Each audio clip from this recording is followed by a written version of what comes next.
ফলে ব্রিটিশরা যেভাবে কাজ করছে এখনকার মানুষরা যারা উপরে বসে আছে তারাও ঠিক সেভাবেই কাজ করছে। ব্রিটিশ খাতে আন্দোলনের সময় ব্রিটিশরা যে মানুষের উপর জুলুম নির্যাতন করেছে সেই নির্যাতনের কোনো জিনিস আমি দেখিনি, আমি শুধু শুনেছি। এরশাদের ছাত্র জনতার উপর জুলুম নির্যাতন করেছে সেটাও আমি দেখিনি, কিন্তু আমি দেখেছি কোটা সংস্কার আন্দোলন করতে গিয়ে ছাত্র জনতার উপর কিভাবে জুলুম নির্যাতন করা হয়েছে, কিভাবে তাদেরকে হত্যা করা হয়েছে, কিভাবে তাদেরকে রক্তাক্ত করা হয়েছে। আমি ঠিক সেটা দেখেছি। আমি সেটা দেখে অনুভব করতে পারছি ব্রিটিশরা কিভাবে ছাত্র জনতার উপর জুলুম নির্যাতন করছে, কারণ তারা তাদের কাছ থেকেই তো শিখেছে। এরশাদ কিভাবে ছাত্র জনতার উপর জুলুম নির্যাতন করেছে আমি সেটা দেখিনি, কিন্তু এখন অনুভব করতে পারছি তারা কিভাবে জুলুম নির্যাতন করছে ছাত্র জনতার উপর। এই যে কোটা সংস্কার আন্দোলনকারীদের উপর যে হামলা হয়েছে, উপর থেকে নির্দেশ দেয়নি আর তারা ছাত্রলীগ হামলা করেছে, এটা কখনো হতে পারে? এর পিছনে কাদের হাত রয়েছে এটা কি জানতে আপনাদের কি কষ্ট হচ্ছে? এই বিষয়টা আমার কাছে দিবালকের নাই স্পষ্ট, কেননা মাননীয় প্রধানমন্ত্রী শেখ হাসিনার মন্তব্যের পরে, মাননীয় প্রধানমন্ত্রী শেখ হাসিনার বক্তব্য দেওয়ার পরে বিভিন্ন কলেজের ছাত্র জনতার উপর, স্টুডেন্টের উপর হামলা করেছে মাননীয় প্রধানমন্ত্রীর বক্তব্যের পরে। আর বক্তব্যের পরে আমাদের বাংলাদেশের স্টুডেন্ট, আমাদের বাংলাদেশের ছাত্র জনতা স্লোগান দেওয়া শুরু করেছে, তুমি কে আমি কে, রাজাকার রাজাকার, তুমি কে আমি কে, চেয়েছিলাম অধিকার হয়ে গেলাম রাজাকার। বাংলাদেশের পরিস্থিতি এমনই হচ্ছে। আমাদের বাংলাদেশের প্রত্যেকটা আন্দোলন এবং প্রত্যেকটা প্রেক্ষাপটে, আপনি যে প্রেক্ষাপটে যে সময় কথা বলবেন, প্রত্যেকটা প্রেক্ষাপটে প্রত্যেকটা আন্দোলনে আমাদের বাংলাদেশের মানুষ, আমাদের বাংলাদেশি জনতা যখন নিজের অধিকার চাইতে গিয়েছি সে সময় হয়ে গেছে তারা জঙ্গি, সে সময় হয়ে গেছে তারা রাষ্ট্রবিরোধী, সে সময় তারা হয়ে গেছে রাজাকার।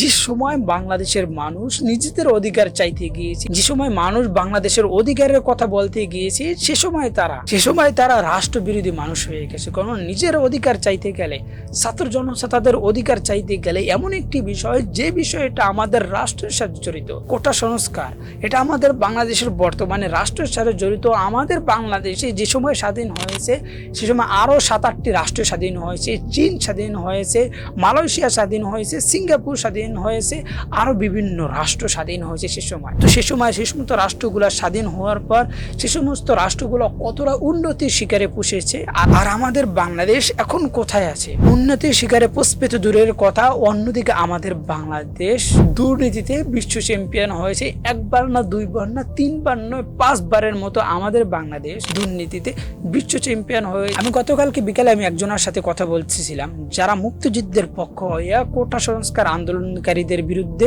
বিভিন্ন মিছিল বিক্ষোভ করেছে, তাদের উপর হামলা করেছে, তাদের সাথে আমি কথা বলছিলাম। তারা বলছে, ভাই এই যে ছাত্র জনতা মুক্তিযুদ্ধের বিরুদ্ধে কথা বলছে, মুক্তিযোদ্ধাদের বিরুদ্ধে আন্দোলন করছে, এটা কি ঠিক না? কোটার বিরুদ্ধে আন্দোলন করছে, মুক্তিযোদ্ধাদেরকে যে কোটা দেওয়া হয়েছে সেই কোটার বিরুদ্ধে আন্দোলন করেছে, তারা এটা ভুল করছে না? আমার কাছে তারা বলছে। তখন আমি বলছিলাম আমাদের বাংলাদেশে ধরেন সব থেকে বেশি, সব থেকে একেবারে আপনি যত বেশি ধরতে পারেন, বাংলাদেশে 2 কোটির উপর মুক্তিযোদ্ধা নাই। আর 2 কোটি মুক্তিযোদ্ধা তারা যদি 55% কোটা নিয়ে যায়, বাংলাদেশের 18 কোটি মানুষ, বাংলাদেশের আর 18 কোটি মানুষ, আর বাংলাদেশের 18 কোটি মানুষ মাত্র 44% কোটা পাবে, 40% মেধাবী জায়গা পাবে, 18 কোটি মানুষ পাবে 44%, আর 2 কোটি মানুষ পাবে 55%। এটা কিভাবে সম্ভব? এটা কি মানা যায়? আমি তার সামনে এভাবে আরো কিছু যখন যুক্তি দাঁড়া করালাম, সে রাগান্বিত হয়ে আমার ফোনটা কেটে দিয়েছে। আপনি যখন তাদের সামনে যুক্তি দিয়ে কথা বলবেন তখন তারা আপনার কথা শুনবে না, আপনার ফোন কল কেটে দেবে, আপনার কোনো মন্তব্য, আপনার কোনো কথাই শুনবে। এভাবেই যারা মুক্তিযোদ্ধাদের পক্ষ হয়ে আগামী ছাত্র জনতার উপর হামলা করেছে, আগামী ভবিষ্যৎ প্রজন্মের উপর হামলা করেছে, তারা কখনো যুক্তির বিচারে দাঁড়াবে না। কেননা উপর থেকে যারা বলে দিয়েছে তারা সেভাবেই চলবে, উপরে যেটা বলবে তারা সেটাই শুনবে।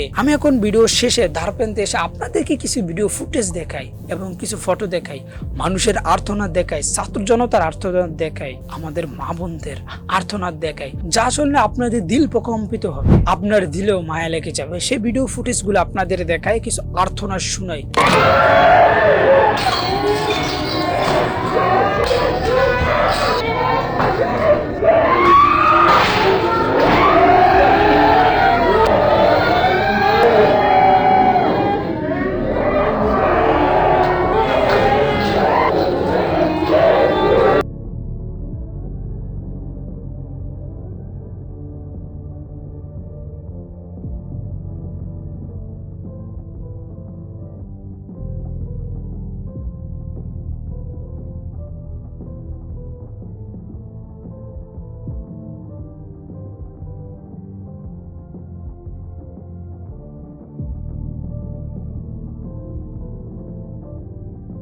এভাবেই চলছে আমাদের বাংলাদেশের রাজনীতি, এভাবেই চলছে আমাদের বাংলাদেশের পলিটিক্স। যতদিন যাচ্ছে ততই আমাদের বাংলাদেশের রাজনীতি, আমাদের বাংলাদেশের পলিটিক্স ততই ভঙ্গুর হয়ে যাচ্ছে। আপনি দেশের পক্ষে, দেশের মানুষের পক্ষে, জনগণের পক্ষে কথা বলতে পারবেন না। দেশের জন্য, দেশের মানুষের জন্য অধিকার চাইতে গেলে আপনাকে রক্তাক্ত করা হবে, আপনাকে গুম খুন হত্যা করা হবে, আরো বিভিন্ন ষড়যন্ত্রের সম্মুখীন হতে হবে আপনার। এভাবেই চলছে বাংলাদেশের পলিটিক্স, এভাবেই চলছে আমাদের বাংলাদেশের বর্তমানের হিস্টোরি। তাই ভালো থাকবেন, সুস্থ থাকবেন, চ্যানেলের পাশে থাকবেন। আর কোটা সংস্কার আন্দোলনকারীদের উপর যে হামলা করা হয়েছে এই বিষয়ে আপনাদের কোনো মন্তব্য থাকলে অবশ্যই নিচে কমেন্ট বক্সটা আপনাদের জন্য উন্মুক্ত, অবশ্যই নিচে কমেন্ট করে জানাবেন। ভালো থাকবেন, সুস্থ থাকবেন, চ্যানেলের পাশে থাকবেন। যারা ফেসবুক পেজ থেকে দেখতে আছেন অবশ্যই ফেসবুক পেজটা ফলো করে রাখবেন, আর ইউটিউব চ্যানেল থেকে যারা দেখতে আছেন ইউটিউব চ্যানেলটা সাবস্ক্রাইব করে রাখবেন।